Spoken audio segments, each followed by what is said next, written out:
అంత దమ్ము ధైర్యం లేనోడివి ఏం రాజకీయం చేస్తావు నువ్వు? రాజకీయం చేయాలంటే రా, బయటికి రా.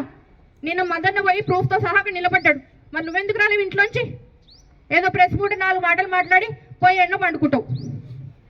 నీకు దమ్ము ధైర్యం లేక రాజకీయాలు మానేసి ఇంట్లో కూర్చో. కానీ అభివృద్ధి చేసిన వాళ్ళ మీద ఇష్టం వచ్చినట్టు మాట్లాడితే as a lady BRS women leader అని నేను చెప్తున్నా. ఇంకొకసారి పిచ్చి పిచ్చి ఆరోపణలు వేసినావు అనుకో, నీ ఇంటి ముందుకు వచ్చి ప్రెస్ మీట్ పెడతా. ఇష్టం వచ్చినట్టు మాట్లాడే ముందు ప్రూఫ్తో మాట్లాడు. మేము ధైర్యంగా ఈరోజు ఈ ప్రెస్ మీట్లో ప్రూఫ్తో సహా మాట్లాడినాం. మరి నువ్వు రా బయటికి, నువ్వు వచ్చి మాట్లాడు. అక్కడెక్కడో కూర్చొని అమ్ముడు పోయిరని కాదు. 10-15 ఏళ్ల క్రితము నువ్వు నీ అయ్యను పట్టుకొని ₹1 అయ్యని రోజే నేను నా పిల్లల కోసము మేము కష్టపడి మేము నిలబడ్డాం. అట్లాంటప్పుడు నేను ఎందుకు అన్న దగ్గర పైసలు తీసుకుంటా? నాకు ఈ అవకాశం ఎప్పుడు వస్తుందా అని చాలా రోజుల నుంచి చూస్తున్నాను. ఈరోజు నాకు అవకాశం కల్పించిన థ్యాంక్ యూ సో మచ్ అన్న. ఎందుకంటే నాకు ఇది చాలా ఆవేదన. నువ్వు రాజకీయం ఏం చేస్తావు? నీ ముఖాన్ని ముందు రాజకీయం చేసి చూపించు.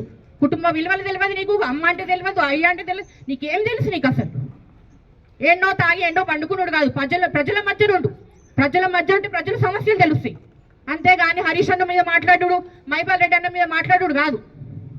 ఇంకొకసారి నేను హెచ్చరిస్తున్నా, ఇంకొకసారి నువ్వు అభివృద్ధి చేసి చూపించు. అప్పుడు మేమందరం సైలెంట్గా కోఆపరేట్ చేస్తాం నీకు.